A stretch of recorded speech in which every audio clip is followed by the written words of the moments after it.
Último tramo y como siempre les decimos, trago dulce, trago amargo de la semana. El primer trago dulce le pusimos como titular En Sintonía porque está vinculada a la cuestión de Arasatí y yo sé que públicamente el gobierno electo, sobre todo con Yamandú Orsi a la cabeza, ha puesto en algo, en duda, diciendo que iba a consultar sobre la iniciativa. El presidente saliente, Luis Lacalle Pou, esta semana, la verdad, dio un paso adelante, dijo no vamos a poner freno a mano en la obra.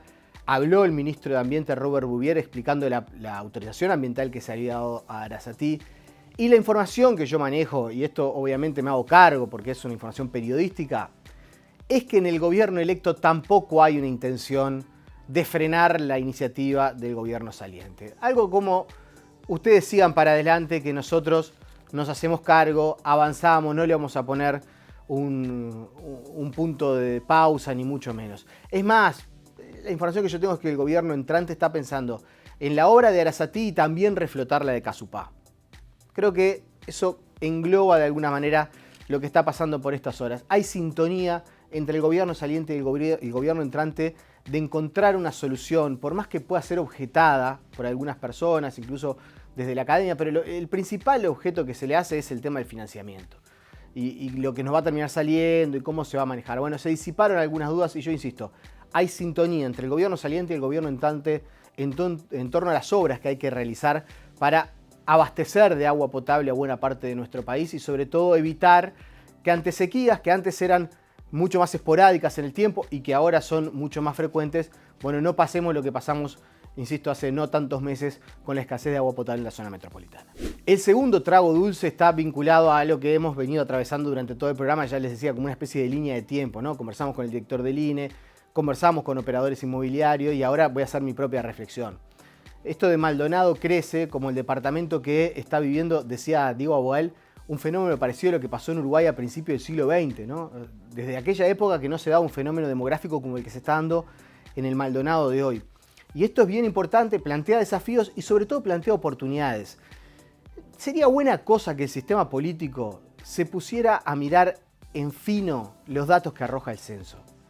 Digo, si ya hoy en Montevideo viven 1.300.000 personas, ya no es 1,5 millones, ya no es aquello de la mitad de la población del Uruguay vive en Montevideo. Fíjense que en Uruguay hay 3,5 millones de personas y hay 1.300.000 viviendo en Montevideo. Es decir, casi que estamos en que en Montevideo ya no vive la mitad, sino que vive la tercera parte de las personas que habitan el Uruguay.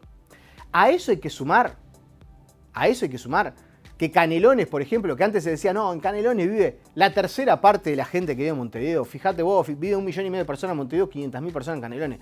Bueno, ya eso no es así. En Montevideo viven 1.300.000 personas y en Canelones viven más de 600.000. Y a eso hay que sumar Maldonado, que ha tenido una tasa de crecimiento del 24% y que todo parecería indicar va a seguir así.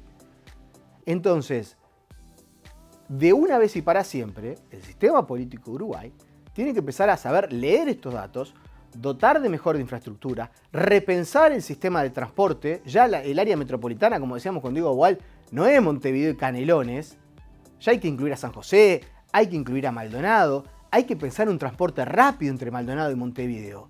La descentralización casi que se dio por la vía de los hechos. Fue la gente la que descentralizó.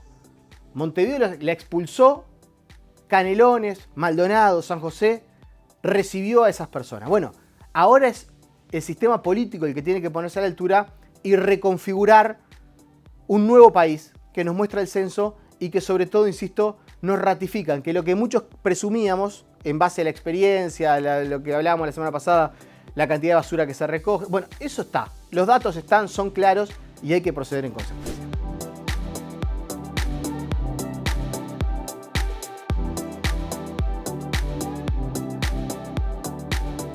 El primer trago amargo, si ustedes nos siguen toda la semana, van a decir, pero a este no le sirve nada. ¿Cuántas veces nos quejamos en este ciclo de Hasta el Hueso por cómo estaba cotizando el dólar en Uruguay?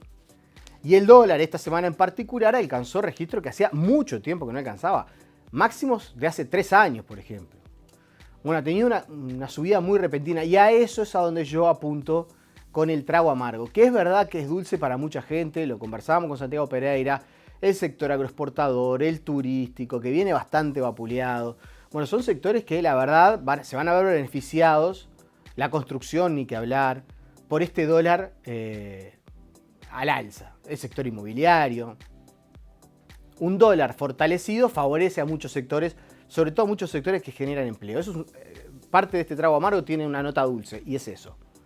Ahora, para el que compró su motito en dólares, para el que está pagando las cuotas del auto y no sacó un préstamo en unidades indexadas, para la persona que paga su alquiler en dólares, eso acá en Maldonado pasa mucho, bueno, ahí empieza un panorama diferente. Y siempre es bueno recordar las recomendaciones que hacen los economistas, esto de si uno gana en pesos, endeudarse en pesos, si gana en dólares, endeudarse en dólares, pero que tratar de quedar a salvaguarda de este tipo de oscilaciones.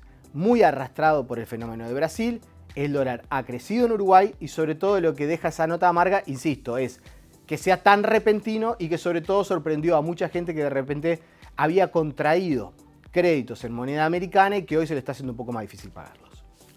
El último trago amargo lo queríamos vincular a un asunto que la verdad a mí me cuesta creer. Yo sé que las convenciones partidarias para elegir los candidatos a las intendencias son muchas antes de fin de año y entonces por eso se está hablando.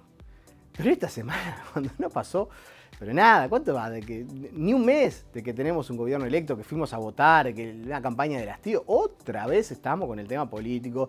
Si Mario Vergara, candidato a la Intendencia de Montevideo, que Martín Lema, que Sebastián Andújar en Canelones. Acá en Maldonado se definió que en el Partido Nacional van a ser Rodrigo Blas y Miguel Abella. Digo, no es una crítica, simplemente me parece que es parte de esa falta de sintonía que a veces tiene el sistema político con lo de sobre todo lo que a la gente le importa. Hoy por hoy nadie está pensando en las elecciones de mayo más allá de la clase política. Se ha instalado el tema en agenda.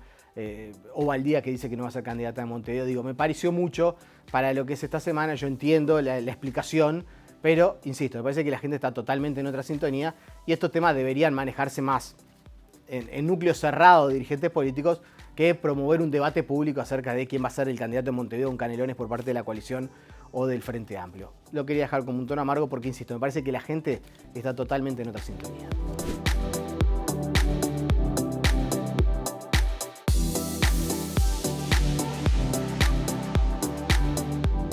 Y hasta aquí llegamos con esta nueva entrega de Hasta el Hueso. Nos vamos a reencontrar en 7 días, de donde sea que nos sintonicen, Canal 2, Asuntos Públicos, en YouTube, Antel TV, donde sea que nos vean. En 7 días vamos a venir con una nueva entrega de Hasta el Hueso. Que pasen ustedes muy bien. Buen resto de jornada.